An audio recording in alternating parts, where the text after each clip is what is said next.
Dans cette vidéo, donc nous allons continuer et nous allons commencer à voir un peu, donc avoir un aperçu général sur le framework Express. Donc le framework Express, donc si je vais vers npm.js Express et on va voir. Alors, est-ce que j'ai lancé la recherche? Oui. Ah, Express, donc juste pour voir un peu l'utilisation de ce framework. Donc vous voyez que il a 31 dependencies et puis donc il est utilisé par 70 000 autres packages, hein, donc autres modules. Et il a été téléchargé cette semaine 29 millions de fois, donc c'est vraiment considérable, considérable. Alors vous voyez ici, donc on vous donne un exemple et donc on va commencer à utiliser donc Express. Et donc npm install Express, mais donc Express ils ont un site et donc on peut y aller directement expressjs.com. Et donc le site ici, dans le site, eh bien on voit très bien d'après leur slogan Fast, Inopinionated, Minimalist Web Framework for Node.js. Et donc c'est vraiment le framework pour Node.js. Et donc parce qu'il manipule des concepts qui sont vraiment très très malins et donc on va les voir plus tard, mais pour le moment donc on va commencer à l'utiliser tout simplement et on verra. Donc alors si vous avez donc ici dans le site, il est aussi minimaliste, donc get started, donc installing hello world, etc., express generator. Donc ici on peut s'en passer de tout ça. Vous avez des guides et puis donc la documentation, API référence. Et donc alors pourquoi je dis bien que c'est un framework, alors, ils disent qu'il est minimaliste, mais vraiment il l'est parce que vous n'avez que ces objets. Donc ici Express, vous voyez bien avec les parenthèses, il s'agit d'une fonction, et une fonction bien sûr en JavaScript c'est un objet. On aurait pu écrire Express tout court sans parenthèse. Et puis, parce que quand vous ouvrez ici, vous allez trouver express.json.raw.router, etc. Ça veut dire que donc il s'agit d'un objet, hein. Et en même temps, donc si vous mettez les parenthèses, vous pouvez l'appeler, ça va retourner quelque chose. Ça va retourner quoi? Eh bien, ça va retourner un objet de type application. Et donc cet objet de type application, en quelque sorte, il va encapsuler notre application. Alors ici, vous voyez donc quelques méthodes: get, post, put. Et donc vous voyez que ces méthodes, elles correspondent à des méthodes HTTP, comme on peut mettre ici de manière globale a.méthode. Alors ici, bien sûr, par méthode, il faut remplacer méthode par le nom de la méthode. Donc c'est quelque chose de général. Et donc ça va nous permettre d'accéder de manière, donc ici par exemple, vous voyez un exemple, a.get. Et puis je donne ici le chemin, le path. Et puis ici, ça c'est le handler qui va exécuter. Donc ici, alors dans le module HTTP, on faisait res.end, ici c'est .send, mais ça revient toujours au même, donc enfin, c'est à peu près la même chose. Et puis on a d'autres méthodes qui sont vraiment très très puissantes, qui utilisent ce qu'on appelle les middleware. Par exemple ici use, et on verra que tout est middleware finalement. Donc ça, cette fonction qu'on a ici, c'est un middleware. Et donc ici, use, ça permet d'utiliser donc la notion de middleware. Alors les middleware, donc ici, c'est juste une fonction qu'on va définir et qui a les mêmes paramètres que le request handler, hein, donc qui répond à une requête. Ici donc request, mais en plus on a ici un troisième paramètre qui s'appelle next. Il s'agit d'une fonction et qu'on peut appeler à l'intérieur, comme on peut ne pas l'appeler, mais donc on verra quand est-ce. Et puis bien sûr, puisqu'on est dans un contexte de HTTP, donc on a deux objets fondamentaux, request et response. C'est exactement ces objets que nous avons ici, rec et res. Eh bien, de quoi sont-ils constitués? Quelles sont les méthodes qu'ils ont? Vous voyez, pour res, donc on a ici end, exactement comme celle du module HTTP. Mais on a send aussi, hein, send, et puis on a send file. Ça c'est excellent parce que ça me permet directement d'aller lire un fichier, de l'envoyer, hein, send statut, etc. Donc ça c'est pour l'objet response, request aussi. Et puis, on a un dernier objet qui est, il est où? Donc, c'est l'objet router. Voilà, donc s'il veut bien me laisser, router. Et donc, router, donc on verra que ça va nous permettre de créer donc des modules. En général, on va créer des modules dans lesquels on va définir donc les routes, hein, c'est-à-dire les chemins, les différents chemins qui sont accessibles au niveau de notre application. Et pour chaque chemin, on va définir un handler, et donc c'est-à-dire un middleware qui va répondre, ou plusieurs middleware qui vont répondre à la requête de l'utilisateur. Donc vraiment, donc ça c'est juste pour voir que c'est vraiment une API minimaliste. Et donc ça répond exactement à ce qu'ils ont dit ici, minimaliste. Et puis alors le fait de dire inopinionated, ça veut dire qu'il ne va pas nous contraindre. Et c'est pour ça d'ailleurs qu'on a vu tout à l'heure dans npm.js qu'il est utilisé par, je sais plus, 37 000 projets utilisent Express comme module intégré dans leur module. Alors ici, donc on va commencer à l'utiliser. Donc nous allons revenir ici. Je vais tout effacer. Et on va arrêter ici le programme qui tourne toujours. Alors, première des choses, donc on va faire npm init. Alors je vais faire -y, comme ça je vais pas répondre à toutes ces questions. Donc il va me créer donc le package.json automatiquement. Et donc je vais faire npm install alors nodemon -d. Et donc ça va être pour une dépendance pour le développement. Et puis on va installer npm install express. Voilà. Et donc je reviens vers package.json. Là on va mettre les scripts, donc ici start. Et là on va mettre ici, donc si on veut démarrer, donc on va mettre node ici ./app.js. Et donc je suppose que le point d'entrée ça va être app.js. Donc je le mets ici, comme ça va correspondre. Et donc ici app.js, c'est le point d'entrée de notre application. Et puis je peux ajouter ici, donc ici une entrée ici dev pour nodemon et puis ./app.js. Voilà. Et donc voilà, donc si je fais ici npm run dev, eh bien il va lancer ça. Et là il attend que je fasse des modifications. Et on commence. Donc ici const express égale require. Alors ici donc on utilise par défaut donc CommonJS, donc require express. Et donc comme on a vu, donc ici const app égale express. J'appelle donc ici ça la fonction express, ça va me retourner un objet de type application.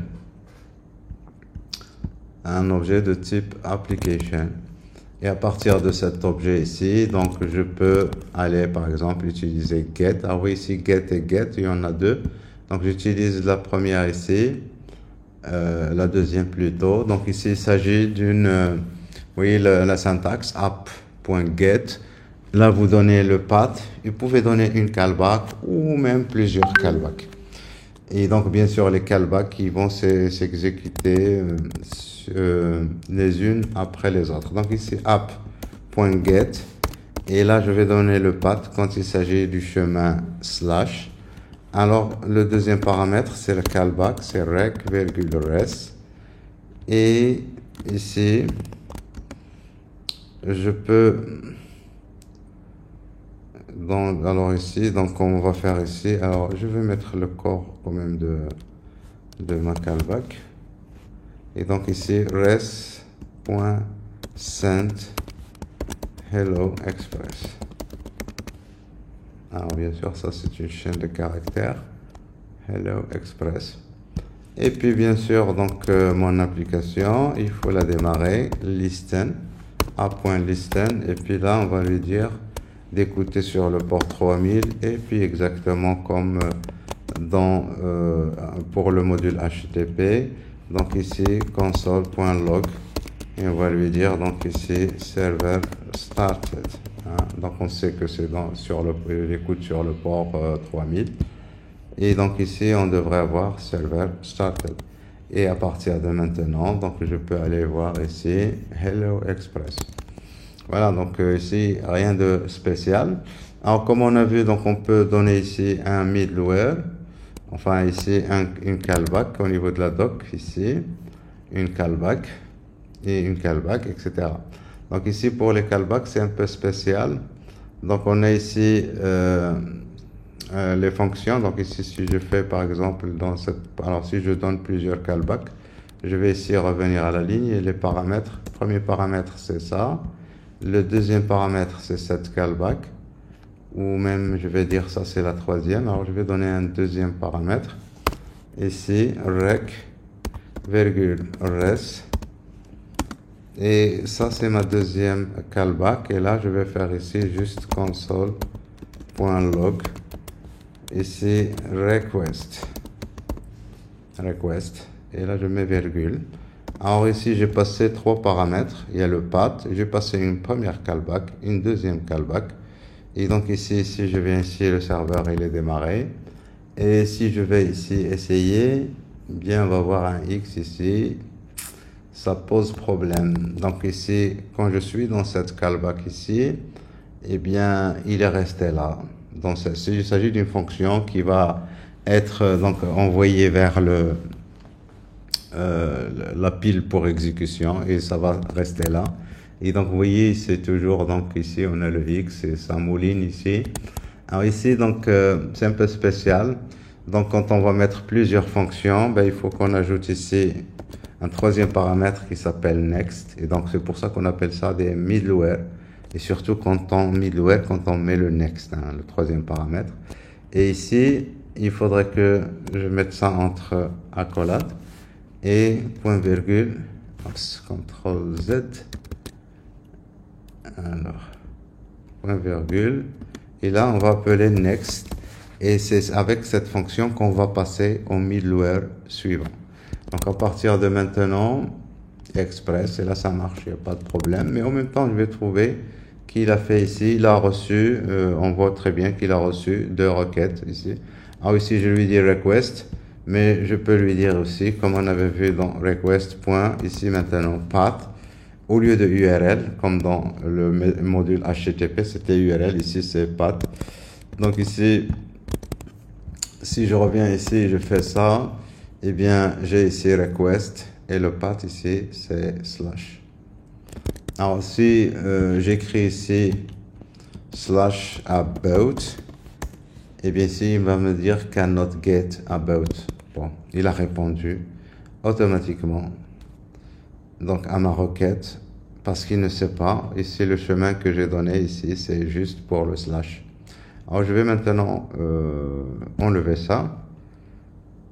Je vais faire un CTRL X et je vais reformater tout ça. Voilà. Bon, donc pour ici, donc quand je suis sur le chemin slash, eh bien j'envoie la réponse, c'est hello world.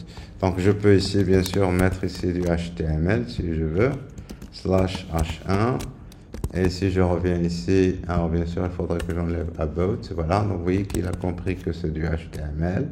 Mais avant d'envoyer ma réponse, res.setHeader, exactement comme dans le module HTTP. Donc ici je lui dis content type,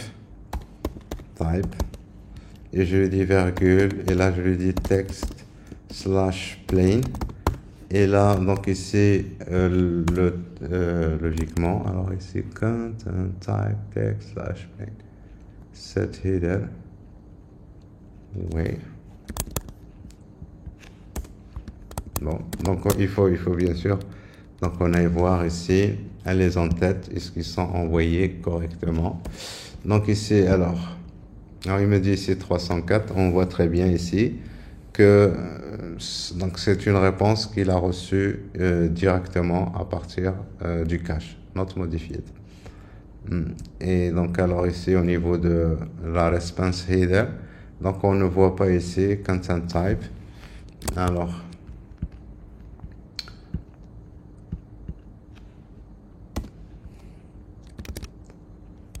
je redémarre. Tac. Et donc c'est toujours donc un 304. Alors ici donc quand on a des choses comme ça, on peut. Donc là on est en développement et donc si je réessaye, voilà c'est bon.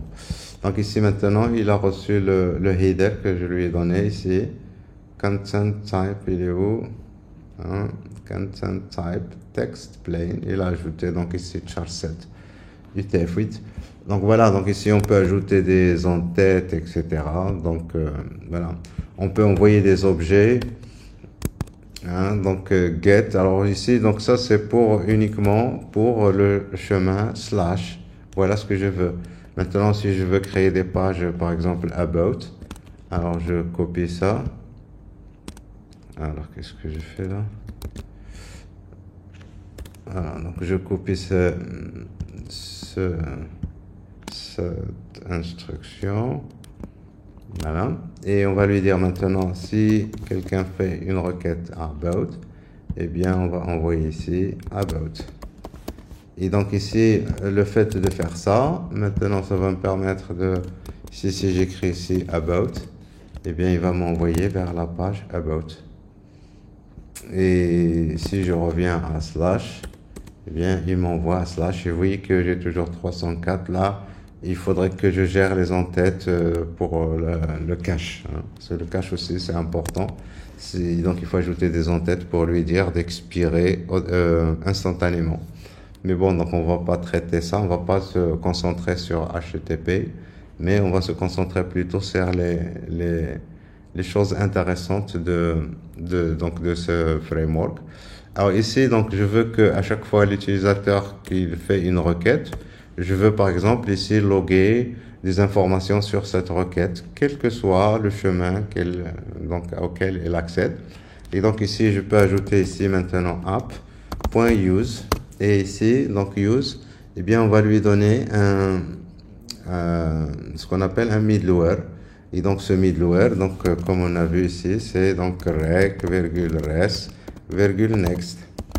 Et donc ici, on va exécuter quelque chose comme par exemple console.log et on va loguer. Alors on va loguer donc ici on peut loguer la date, etc. donc au niveau, mais on va essayer de loguer tout simplement alors rec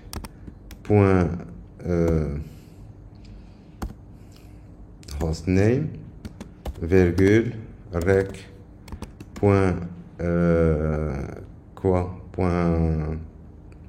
path virgule rec méthode, etc. Et donc ça va se exécuter quelle que soit la requête. Alors l'ordre qu'on a fait ici, il est important. On vérifie d'abord ici, puis là, puis là. Et donc ici, si je reviens ici, on va voir un X qui va apparaître ici.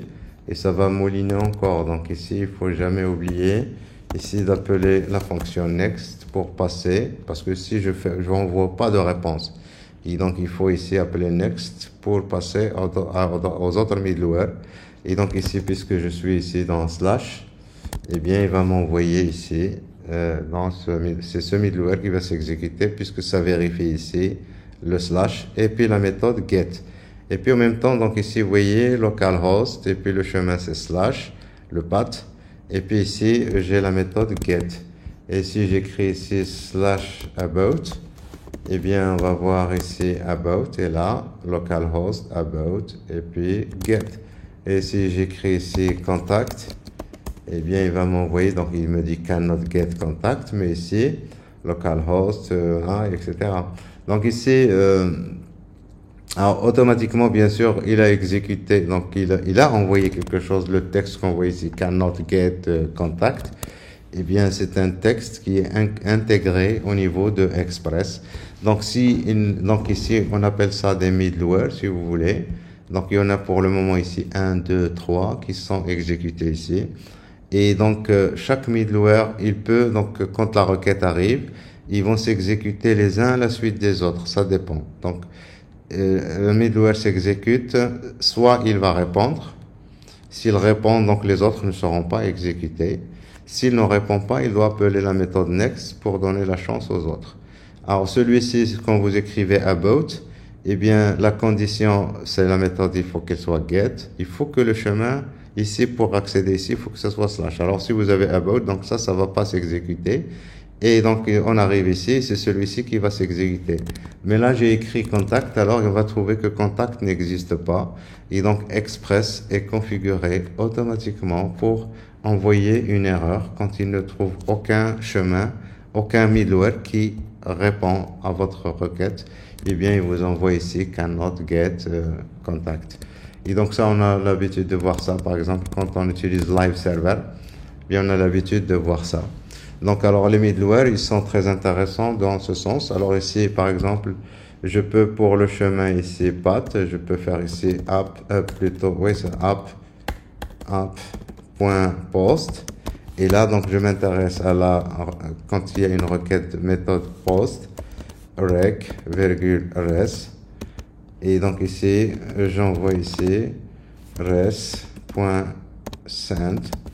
Et donc ici, on va envoyer juste post. Alors maintenant, si on veut faire une requête post, eh bien, il faudrait d'abord qu'on charge un formulaire. Donc pour charger un formulaire, donc on peut tout simplement, dans un premier temps, créer index.html quelque part. En général, il faut créer ça dans un dossier particulier. Mais pour le moment, donc on va le faire ici. Et donc c'est un fichier. Et donc ici, dans lequel j'ai un form, je sais pas, donc pour s'authentifier. Et donc notre formulaire, on va mettre un H1, donc je sais pas moi, s'authentifier ou votre CV.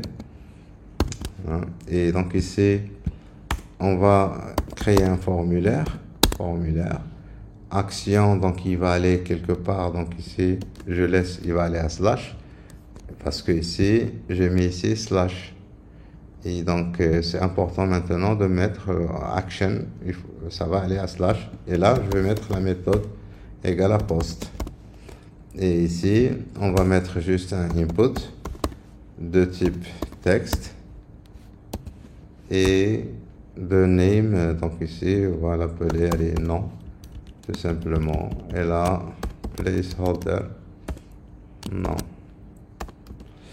Et je vais mettre ici un BR 2 fois et puis un bouton de soumission, donc ici envoyer. Alors si je reviens ici, je fais alors ici toujours le problème ici du browser, donc ici du cache, je vide le cache. Alors Hello Express, donc ici on a mis ça, notre formulaire, on l'a pas encore chargé, notre formulaire. Et donc pour le charger, c'est où? C'est ici. Au lieu de faire ici, donc alors quand il y a une requête get vers slash, eh bien au lieu de faire ça, eh bien ici on va faire send file et on va envoyer le fichier ./index.html. Alors ici, path must be, ouais. Donc le chemin doit absolument être absolu. Alors pour mettre un chemin absolu ici, donc ici on a une constante, pas une constante, donc dans chaque module, vous pouvez utiliser underscore ici, dir name. Et donc ici, je vais concaténer ça avec /index. Donc si je reviens ici et j'essaie, voilà, donc votre CV. Donc ici, temps, et je fais envoyer. Donc là, vous voyez que nous avons post, ça veut dire que c'est cette ligne qui a répondu, c'est celle-ci qui a répondu. Alors maintenant, ici à l'intérieur de ça, eh bien, qu'est-ce qu'on veut faire? Ça dépend. Donc ici, si je reviens à la ligne, donc on va pas envoyer post, mais on va peut-être essayer d'envoyer les données qui ont été envoyées. Alors comment on va faire pour récupérer ces données? Logiquement, quand on utilise une méthode post, les données sont envoyées dans le corps de la requête. Donc on peut être tenté d'écrire ça, rec.body. Rec.body. Ah oui, ici, si j'actualise, j'envoie ici n'importe quoi. Et donc, on voit très bien que ça a répondu correctement. Mais ici, dans Body, il n'y a rien. Et les données que j'ai envoyées, moi, c'est dans le payload. Ici, c'est Toto. Mais ce que j'ai reçu ici, dans la réponse, il n'y a pas de données. Donc, par défaut, les données ne sont pas récupérées. Donc, alors, il faut bien savoir que request, donc ici, il implémente les streams. Et donc, c'est logique, hein, parce que ici, quand vous envoyez des données d'un client vers le serveur, eh bien, ces données, ils peuvent être très, très, très grandes. Donc, en général, donc ça, on peut pas récupérer tout ça dans une variable. Donc, ces données vont arriver morceau par morceau. Et donc, on appelle ces morceaux des chunks. Et donc là, donc on a, et l'ensemble, c'est-à-dire, c'est comme si, donc si je fais l'analogie d'un train, c'est comme si vous avez plusieurs wagons. Et donc, il va y avoir chaque fois qu'il y a un wagon qui arrive, eh bien, il faudrait le récupérer. Donc, je peux récupérer ces données dans une variable data. Et cette variable data, donc, je vais mettre ici un tableau. Et à chaque fois qu'il y a des données qui arrivent, rec.onData, quand il y a des données qui arrivent, eh bien, ces données vont arriver sous forme d'un chunk. Un chunk, c'est un morceau, si vous voulez, de données. Et donc, je vais mettre ici data.push. Je vais ajouter donc ce chunk dans ce tableau ici. Donc, je déclare ce tableau. Chaque fois qu'il y a des données qui arrivent, je les mets ici. Et puis, donc ici, quand il n'y a plus de données, on, and, quand il n'y a plus de données, eh bien, à ce moment-là, je peux prendre le contenu de data et l'envoyer. Alors, prendre le contenu de data et l'envoyer, c'est-à-dire, il faudrait que j'enlève ça. Ben, si je laisse ça ici, eh bien, ça va s'exécuter avant parce que tout ça, c'est asynchrone, hein. Donc, il faudrait que je mette ça ici. Et bien sûr, maintenant, je vais envoyer l'objet data, point, et donc, je vais le joindre avec une chaîne vide. Et puis, je vais le mettre sous forme, parce que le format, par défaut, c'est un buffer. Et donc, je vais le mettre sous format string. Donc ici, si j'actualise ici, ça ne fonctionne pas, il y a une erreur quelque part. Et donc ici, incoming, alors chunk is not defined. Alors c'est où? Chunk, alors ici, il y a quelque chose qui ne va pas. Il y a un C en plus ici. Oups. Voilà. Ça devrait redémarrer logiquement, ouais. Et donc ici, j'actualise, voilà. Donc, vous voyez, donc ce que j'ai reçu, c'est non égal Toto. Et donc ici, si j'ajoute encore dans mon formulaire ici, si j'ajoute un deuxième champ, s'il veut bien, si j'ajoute un deuxième champ, le nom est donc ici le prénom, et donc placeholder prénom, et j'envoie ces deux champs, eh bien je vais recevoir ça sous format. Alors ici, je vais actualiser, bien sûr, c'est uniquement ça que j'ai envoyé. Donc là, on va envoyer, je sais pas, Momo, hein, Tata. Et voilà, donc ici, nom égale Momo et prénom égale Tata. Donc ça, c'est ce qu'on appelle URL encoded. Donc si on revient ici à notre fichier, à notre formulaire, là, j'ai utilisé la méthode post. Alors, quand on envoie, si par exemple, on veut maintenant envoyer un fichier, eh bien, on est obligé de passer à ici changer le mode d'envoi des données, le content type si vous voulez, et donc de lui dire multipart form data. Alors si je lui dis, je change juste ça, je lui dis multipart form data. Si je reviens ici à mon formulaire et j'envoie encore Toto et là data, et je fais envoyer, vous voyez les données comment ils sont envoyés là, ça change. Et donc si on va voir ici, voilà comment ils sont envoyés. Donc vous avez ici ce qu'on appelle ici un séparateur. Le séparateur ici, il va séparer les données que nous avons envoyées. Donc, quand ces données arrivent vers le serveur, tout simplement au niveau du serveur, on va prendre des ciseaux et on va couper là où il y a ce séparateur. Ah, c'est le même caractère que nous avons. Hein. On coupe et donc on va avoir les morceaux ici. 1, 2 morceaux. Le premier, donc on sait que name c'est nom et la valeur c'est Toto. Le deuxième prénom et la valeur c'est Tata. Et donc ici, je réduis un peu la taille ici. Voilà, comme ça on va mieux voir. Ouf, c'est pareil. Ici, c'est parce qu'il y a la disposition ici, il est affiché en HTML. Je vais lui dire de m'afficher ça sous format texte parce qu'il y a des lignes vides qui doivent apparaître. Et donc ici, app.js. Et donc ici, quand j'envoie la réponse ici, avant d'envoyer la réponse, c'est à ce niveau, quand on la poste, bien je vais lui dire ici res.setHeader. Et donc ici, on va lui dire content type, virgule, et là on va lui dire text/plain. Comme ça, donc les données vont être envoyées sous format texte. Donc ici, j'essaye. Et donc là, Toto, data, et je fais envoyer. Donc là, vous voyez, c'est plus clair parce que c'est très important ici. C'est un peu comme dans le protocole HTTP. Donc vous avez le contenu qui est envoyé. Donc il y a les séparateurs. C'est exactement le même séparateur qui est généré automatiquement par le browser. Et donc ici, si vous allez vers les headers, et donc ici, request headers, vous allez trouver ici consent type, multipart form data, boundary.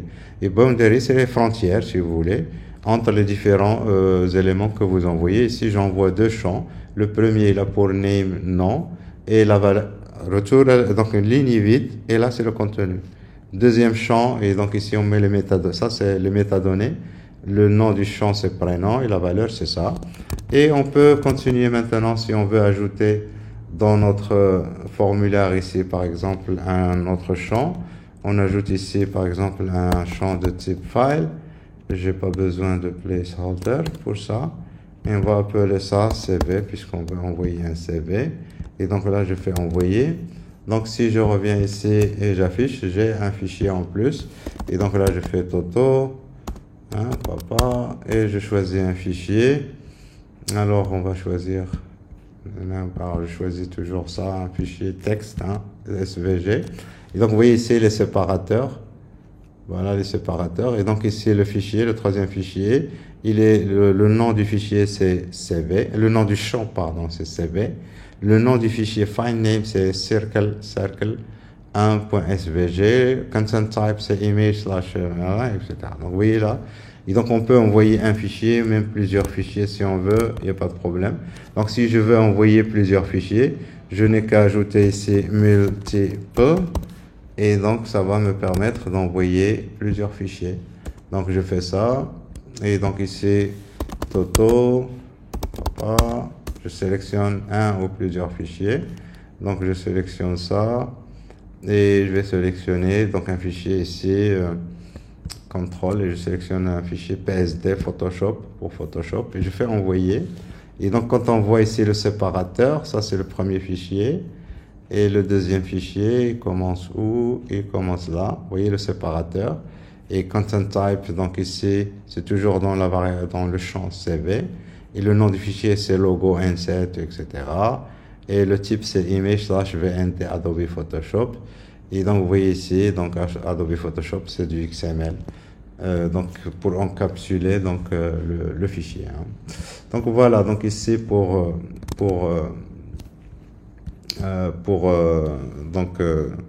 comment dire, donc cette notion ici déjà de middleware, et puis des méthodes, on vient de voir les méthodes, et on a vu aussi donc on peut pour chacun mettre un chemin, et qu'il faut faire attention parce que l'ordre ici est très important. Et donc ici, quand on fait ici app.use, j'ai pas donné de chemin, j'ai pas donné de méthode, et donc ça va s'utiliser, ce middleware va s'exécuter quelle que soit la méthode, quel que soit le chemin que vous allez mettre. Donc ici, si je mets ici un chemin n'importe, blabla, eh bien cette méthode va s'utiliser. Donc ici, ce middleware va s'utiliser. Ici, le chemin que je viens d'utiliser, c'est ça, avec la méthode get. Et puis donc ça va continuer. Ici, aucun des middleware ne match pas. Eh bien, c'est le cas maintenant ici. Eh bien, ça nous donne ici cannot get, le blabla que vous avez mis ici. Alors, très important parce que quand on va utiliser des API, par exemple, ici, l'API qu'on a vu, JSON placeholder. Donc ici, JSON placeholder. Si je veux récupérer donc les posts que j'ai ici, là, eh bien, donc je peux faire ici /2 et ça me permet de récupérer le champ 2. /6 le champ 2, donc le post ayant l'ID 6 ici. Je peux aussi utiliser ici, et ça c'est dans toutes les API on fait ça, hein. Donc limite par exemple, limite égale 3. Là je charge pas tous les postes parce qu'il y en a 100 et moi je veux juste 4, et donc vous voyez là je limite 4. Et donc on appelle ça une query string. Et donc je peux par exemple copier tout ce code que j'ai ici. Je fais CTRL A, CTRL C et je peux ajouter ça c'est des posts. Alors je peux les mettre ici. .json, c'est du JSON et je les mets ici. C'est du JSON, voilà. Donc je peux les charger si je veux dans mon application. Alors ici je vais garder juste le log et je vais venir jusque là, j'enlève tout ça juste par souci de simplicité. Donc on a besoin juste d'importer Express, de créer une application en appelant la fonction Express, et puis à partir de là, donc on peut par exemple dire app.get, si l'utilisateur dit get avec le chemin c'est post, et bien on va lui retourner rec virgule res, bien je vais lui retourner tous les postes. Donc je vais lui retourner tous les postes. Alors ici donc je vais faire ça et donc je vais lire déjà le fichier. Alors pour lire le fichier, donc on peut être tenté de faire ici res.send file et d'envoyer ce fichier. Donc ici le fichier c'est, comme on a vu tout à l'heure, c'est __ name plus le chemin ici alors c'est le nom, donc j'ai appelé ça post.json.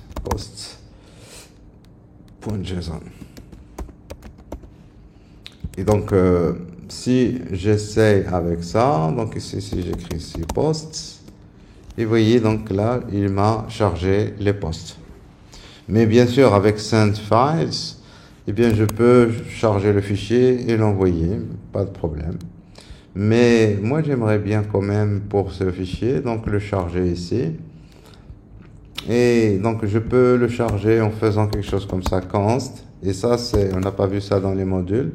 Donc ici posts égale require ./posts.json. Et donc ici je vais faire ici au lieu de send file, eh bien je fais juste send. Et donc ici posts, la variable, je vais essayer, hein, je ne sais pas, donc j'envoie cette variable posts. Et en même temps, donc si vous voulez, donc on peut faire ici console.log posts, comme ça on va voir que ces posts vont être logués ici. Donc quand je fais la requête ici, voilà, ça m'a envoyé les posts, mais en même temps il les a ici, il les a logués. Bon, donc j'enlève cette ligne. Et bien maintenant on veut créer une API qui va nous permettre, puisque ici les posts on les a, ils sont dans le fichier. Alors je veux que quand l'utilisateur m'envoie par exemple limite, je vais lui envoyer juste le nombre exactement comme on a ici dans cette API quand on a fait tout à l'heure ici point d'interrogation underscore limite égale à 3, et bien là ça va m'envoyer uniquement 3. Et donc alors pour pouvoir faire ça, eh bien il faudrait que j'agisse sur post, parce que post ici on voit très bien qu'il s'agit d'un tableau, hein, un tableau d'objets. Bon, donc c'est pas la peine d'aller parcourir ça, c'est un tableau d'objets. Et donc, moi, ce que je vais faire, donc je vais récupérer. Alors, je vais ajouter ça ici maintenant, virgule. Je vais ajouter ici rec.query. Vous allez voir qu'à chaque fois que je fais une requête, que je mets le point d'interrogation, on va avoir une query string. Et cette query string, on va l'afficher. Donc ici, je vais ajouter ma query string. Je fais ici, par exemple, au lieu de mettre underscore limite, moi je préfère plutôt tout simplement mettre limite. Je fais entrer. Donc quand je reviens ici, on va y aller tout en bas. Vous voyez ici que query, il s'agit d'un objet, un rec.query. Et donc ici, on a limite 3. Là, c'est ce que je veux. Et donc ici, je peux récupérer, si l'utilisateur envoie une query, donc ici, donc on peut faire ici const, limite, alors limite, const limite égale à quoi? Alors égale si rec.query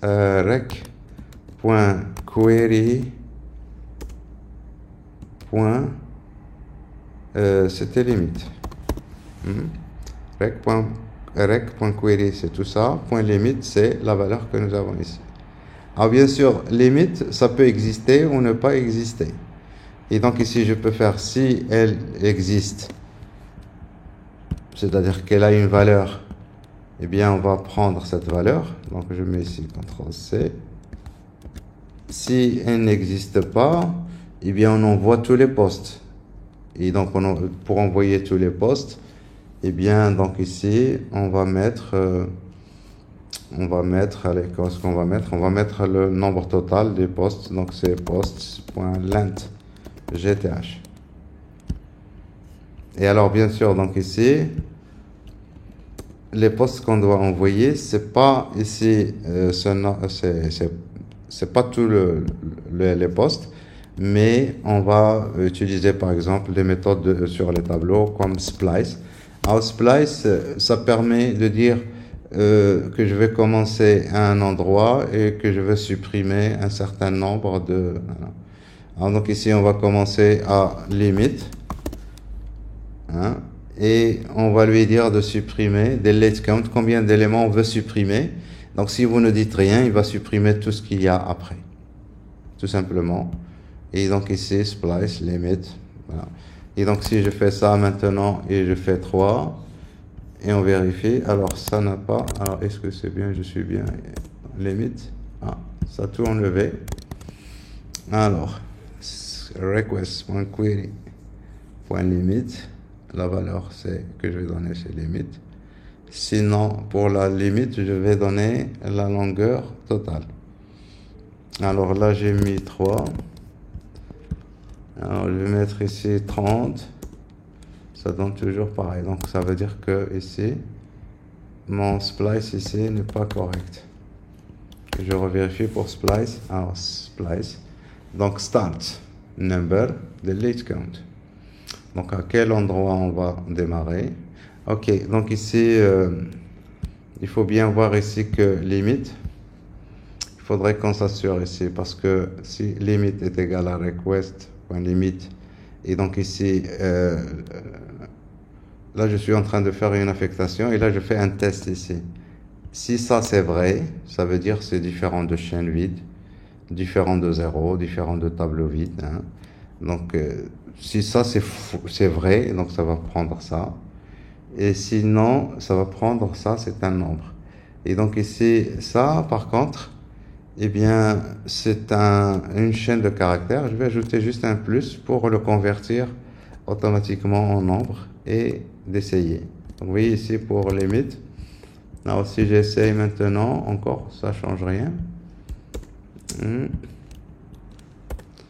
faudrait que je vérifie. Alors ici, donc, mon splice. Ah, bien sûr, ici, splice. Limite. Splice limite, voilà.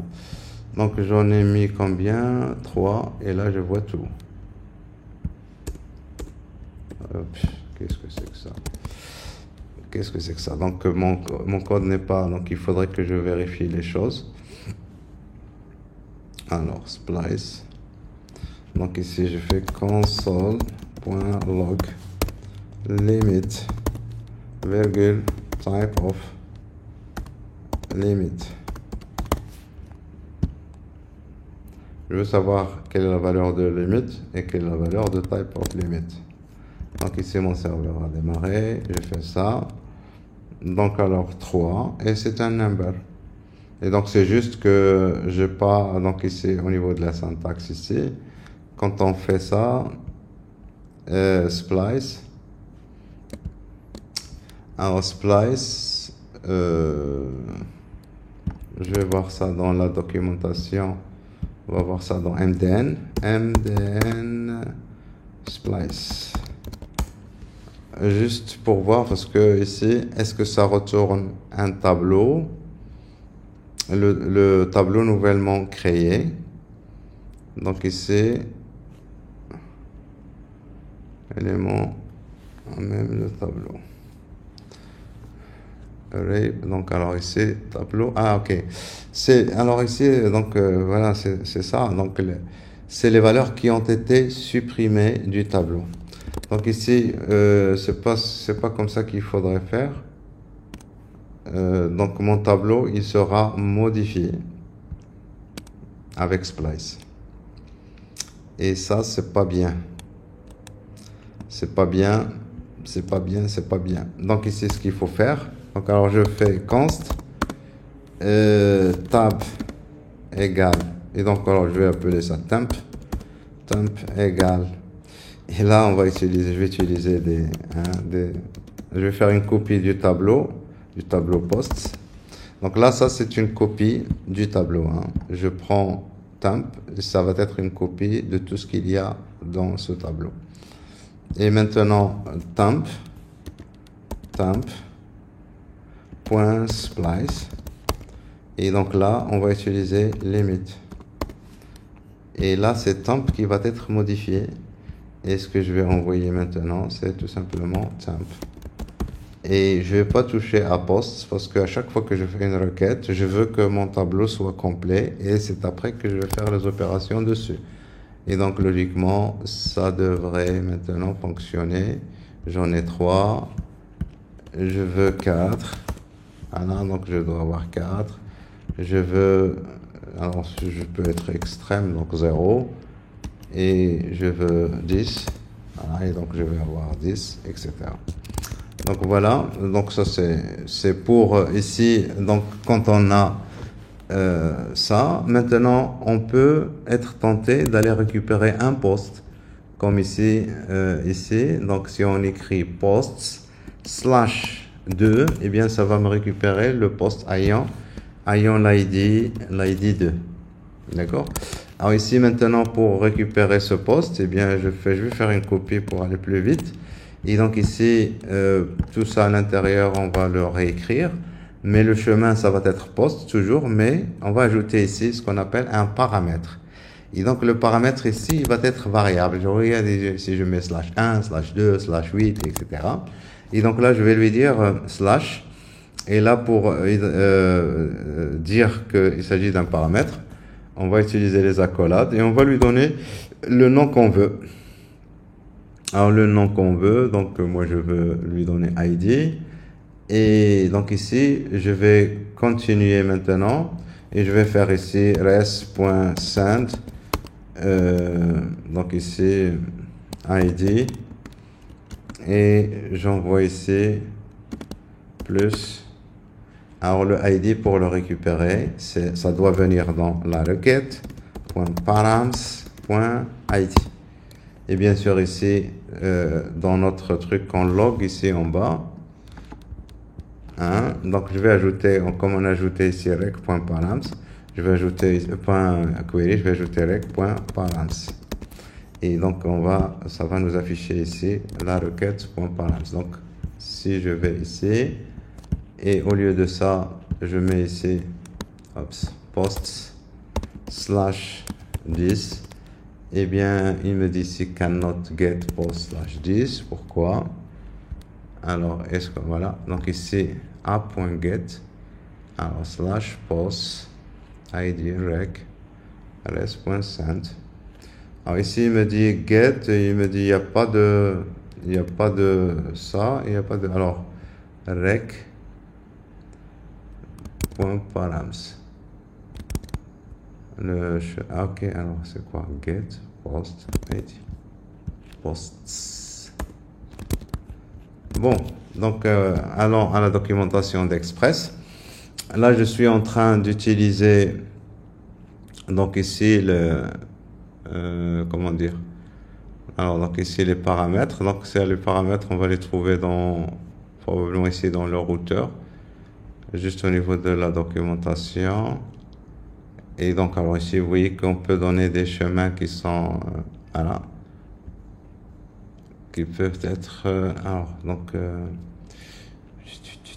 write in middleware. Alors, parce que dans les paramètres, ça change, hein, donc je pense probablement que j'ai mal utilisé donc la notation pour les paramètres. Pour dire, voilà, c'est 2.id et non pas, voilà. Et donc, ça, c'est des trucs, par exemple, qu'on va trouver, je sais pas moi, dans Laravel, etc., dans d'autres frameworks. Et donc, ici, 2.id pour dire que il s'agit d'un paramètre. Donc, c'est tout simplement ça mon problème. Donc, si je reviens ici, donc l'id est égal à 10. Si je lui dis maintenant 19, l'id égale 19, mais en même temps, et logiquement, il devrait m'afficher ici, alors query.params. Pourquoi il n'affiche pas query.params? Rec. Il n'affiche rien. Bon, get. Oui, donc pour query, il n'y a pas de query, mais pour params, rec.params, il devrait m'afficher id 2.19. Donc voilà, donc ici, donc de toute façon, je sais ici que je récupère ici l'id dans rec.params.id. Alors maintenant, mon tableau, qu'est-ce que je dois retourner? Eh bien, je dois retourner uniquement l'élément de mon tableau. Alors ici, donc on peut faire ici const. Alors post, c'est le post que je vais récupérer. C'est égal à post. Et je vais filtrer, alors on va filtrer le post, filter. C'est une méthode dans les tableaux. Et donc, alors on va filtrer, donc on devrait récupérer un seul, donc logiquement, puisque l'id il est unique, donc on va, alors si je fais ici filter, c'est pas, c'est peut-être pas mieux adapté, hein, parce que je vais parcourir tout le tableau. Et donc, il faut que quand je trouve le résultat, je prends ce résultat et j'arrête, je continue pas. Mais je le fais quand même. Donc ici, quand le post.id est égal au post, c'était quoi? Donc, c'était rec.params.id. Et puis aussi ici, ça va être une chaîne de caractères. Je vais mettre ici un plus pour le convertir en nombre. Alors ici, et puis après, qu'est-ce que je vais... Alors ça va filtrer et ça va me donner ici un tableau post. Alors le tableau post, donc s'il existe, logiquement, on suppose qu'il existe. Alors s'il existe, si post, if post, s'il contient quelque chose, alors on va envoyer le post 2.0 parce qu'il s'agit d'un tableau et moi j'ai envie d'envoyer uniquement un objet, l'objet post. Ben sinon, ben, il faudrait qu'on envoie quand même not found, hein? Donc res.send. Alors donc ici je peux mettre statut code égal, on peut mettre ici égal 404, ça veut dire qu'on n'a pas trouvé, res.send, et donc ici on va envoyer le texte not found. Et donc ici, bien sûr, tout ça, on va le mettre ça dans else. Alors if post, j'envoie ça, et ça else, j'envoie tout ça. Et donc le code que je viens d'écrire ici, eh bien, je le mets à l'intérieur ici. Voilà. Donc, alors je récapitule. Donc, post égale, je vais filtrer pour trouver le post ayant l'id qui a été envoyé ici dans le paramètre. Si ce poste existe, alors je l'envoie. Sinon, ben, je envoie qu'il n'a pas été trouvé. Donc, je fais ça. Voilà, c'est le poste numéro 19. Ensuite, je lui mets poste numéro 190. Donc, là, il n'a pas trouvé. Et il m'a pas envoyé son... hein. Donc, ici, le test que j'ai fait ici n'est pas correct parce que poste. Donc, ici, post.length.gth. Et là, j'ai essayé avec .length, voilà, not found, et on voit très bien ici 404. Et si je mets ici le poste numéro 1, j'obtiens le poste numéro 1, le poste numéro 12, j'obtiens le poste numéro 12, etc. Donc, vous voyez un peu la simplicité de ça. Eh bien, ça va nous permettre d'écrire donc des requêtes avec des paths qui sont différents. Et pour chaque path, je peux choisir les méthodes que je veux et je réponds à ces méthodes, etc. Donc, vous voyez, ça donne quelque chose de vraiment très, très simple et très pratique. Alors, bien sûr, après, on verra qu'il faudrait éclater ça. Donc, pour les postes, il faudrait mettre ça dans un module à part, etc. Et donc, c'est là où on va utiliser les routeurs. Donc, on va revenir sur ça après. Donc, le routeur, ici, routeur. Mais pour le moment, donc, on va voir quelques middleware qui sont intéressants. L'un des middleware, et on va s'arrêter après.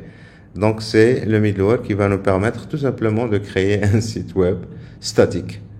Et ça, c'est vraiment excellent. Alors, donc, sans trop, je vais le faire. Et donc, ici, je veux vraiment créer un site. Et donc, je vais avoir des pages dans mon site. Par exemple, donc, alors, je vais créer mon site. Je vais mettre tous les fichiers de mon site dans un dossier qui s'appelle public, parmi lesquels j'ai ce fichier index. Et donc là, je le déplace et je le mets à l'intérieur. Et donc, dans mon fichier index, j'ai ce formulaire pour le moment. Et puis, donc, dans mon application, je vais pratiquement tout... Je vais garder pour le login ça. Bon, allez, on la supprime aussi. Donc, je supprime tout ça. Et je vais tout simplement ajouter un middleware. Et donc, ici, app.use. Et ce middleware, comme on voit ici, c'est express.static. Express.static. Et la statique, c'est une fonction à laquelle on va donner quel est le dossier public. Le dossier, c'est pour moi ici public, qu'on va utiliser pour partager les fichiers. Enfin, quels sont les fichiers, enfin le dossier qui est partagé, donc accessible directement via le web. Et donc ici, le fait de faire ça, alors ici, il y a un problème. Alors, qu'est-ce qu'il me dit là? App.use requires a middleware function. Ouais. Alors, c'est bien ça. Express.static public.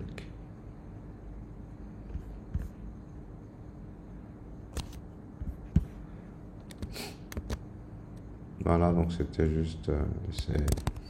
donc ici, si je reviens ici, je fais ça. Alors ici, il me dit, c'est logique, donc il n'y a pas de truc qui s'appelle... je vais tout supprimer. Mais vous voyez que par défaut, donc j'arrive ici. On peut, par exemple, dans notre page maintenant, on ne va pas trop se casser la tête. Je vais ajouter des styles. Donc ici, link. J'ajoute ici un fichier qui va se trouver dans le dossier CSS et qui contient style.css. Dans ici mon dossier public, j'ajoute mon fichier style.css qui se trouve dans le dossier. Et donc ici, je vais mettre, allez, donc pour voir que ça marche, body. Et on va mettre par exemple color de .red. Et on va revenir ici. On actualise, vous voyez que le texte a été changé, que le fichier style a été chargé automatiquement.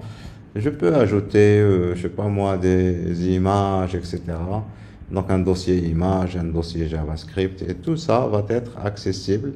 Et donc si j'ai des pages statiques, par exemple, comme tout à l'heure pour about.html, je n'ai qu'à mettre about.html directement. Et donc ici, c'est une page statique. Et donc ma page statique about as.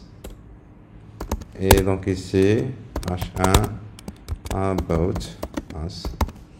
Et donc, si je veux accéder à cette page, tout simplement, c'est about.html.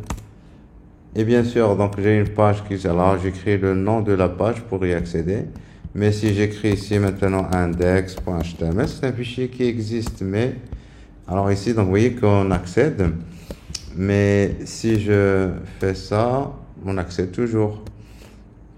Maintenant, quand je ne me donne rien, ben, il accède à ce fichier.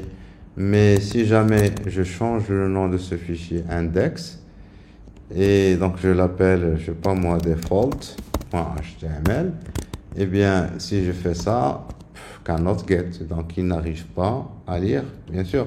Si je lui dis default.html, là, il va le lire. Mais là, au niveau de, ici, le chargement de ce middleware, eh bien, on a le premier paramètre, c'est le dossier. Et on a un deuxième paramètre ici, c'est ce qu'on appelle les options. Et ces options, parmi lesquelles, donc, on a une option qui s'appelle index. Et index, ici, on peut lui donner un tableau et des noms des fichiers qu'il va exécuter. Si vous ne donnez pas le nom, c'est-à-dire, là, vous faites get slash c'est quoi? Et donc là, il va aller chercher dans le dossier public. Et donc, je lui dis default.html. Si tu trouves default.html, eh bien, charge-la, s'il te plaît. Et donc, je fais ça. Alors, bien sûr, ici, j'ai default.html. Il faut l'enlever. Et logiquement, ça devrait être rechargé. Si j'ajoute ici virgule, je peux ajouter ici d'autres. Alors, virgule, j'ajoute d'autres fichiers. a.html. Et j'ajoute ça plutôt ici b.html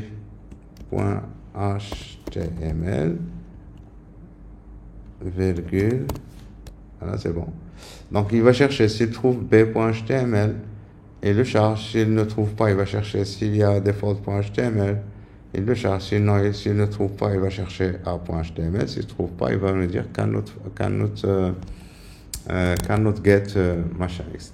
Donc ici, si j'ajoute ici un fichier, je l'appelle b.html, eh bien, on devrait voir ici une page blanche. Alors, une page blanche. Une page blanche, non. Alors, B, bien sûr, c'est pas ici. Il faut que ce soit ici, dans public. Voilà. Donc, si je viens ici, donc on devrait avoir une page blanche. Voilà. Donc, on voit la page blanche. Et donc, ici, c'est la page B, dans laquelle il n'y a rien. Donc, ici, B. J'actualise. Voilà, B. Donc, voilà. Donc, ici, alors, il y en a d'autres ici que je n'ai pas encore utilisé. Des middleware comme JSON, Row, router. Router, c'est pour créer donc le routeur qu'on a ici en bas, texte, URL encoded. Alors, l'un des très utilisés parmi ces, donc ici, c'est ce qu'on appelle ici des middleware qui vont parser le corps de la requête. Regardez, quand on fait une requête post, si vous vous souvenez tout à l'heure, je sais pas ce qu'on a fait tout à l'heure avec HTTP, eh bien, pour récupérer le corps de la réponse, on utilisait l'événement onData, etc. Au niveau de la requête, request onData, quand il y a des données, on va récupérer les chunks, on va les mettre dans un tableau et après, on va regrouper tout ça. Eh bien, ici, on peut envoyer des données et on peut parser le contenu de la requête, du corps de la requête, automatiquement avec des choses comme ça. Donc, je peux envoyer une requête post dans laquelle je peux envoyer des données au niveau de cette requête sous format JSON et les récupérer ici avec ça. Bon, donc on verra ça après. Donc pour le moment, je pense qu'on a fait un peu le tour. C'est vraiment un framework extraordinaire. Et donc on va avoir le plaisir de continuer à travailler. Alors ici, juste pour ici, c'était statique. Alors j'ai utilisé index, les options index. Oui, ici max age, donc ça c'est pour le cache. Redirect, donc ici pour la redirection. Set header pour mettre des en-têtes. Et puis dot files pour gérer, donc s'il y a un fichier qui commence par point, comment il va le traiter, parce que logiquement, donc, on a vu qu'il suffit de mettre un fichier comme le fichier about.html et il va le chercher, il va me l'afficher. Mais si ce fichier, je le modifie, alors il est où? About, et je mets ici un point au début, eh bien ça va devenir logiquement un point caché, un fichier caché. Donc si je fais ça, il me dit cannot get.about. Même si ce fichier existe, il va pas l'afficher. Et ça, c'est le comportement par défaut ici, mais on peut le changer. .files determine how .files or directories that begin with dot are treated. Donc ici, et on va les ignorer. Mais sinon, donc on peut les accepter pour les afficher. Mais en général, il faut les ignorer. Donc il faut garder les choses comme ça. Si vous voulez que votre fichier soit chargé, ben, il faut pas lui donner ici. Il faut pas qu'il commence par point, parce que dans le domaine Linux, les fichiers cachés par défaut, donc ils vont commencer par dot. Donc voilà, je suppose qu'on a fait un peu le tour. Donc on continuera après sur Express et on verra surtout donc ici donc comment organiser une application. Et donc, et puis comment créer une API dans laquelle on va pouvoir ajouter, modifier, supprimer, etc. en utilisant les différentes méthodes HTTP, GET, PUT, POST, DELETE, etc. Donc voilà, donc à la prochaine.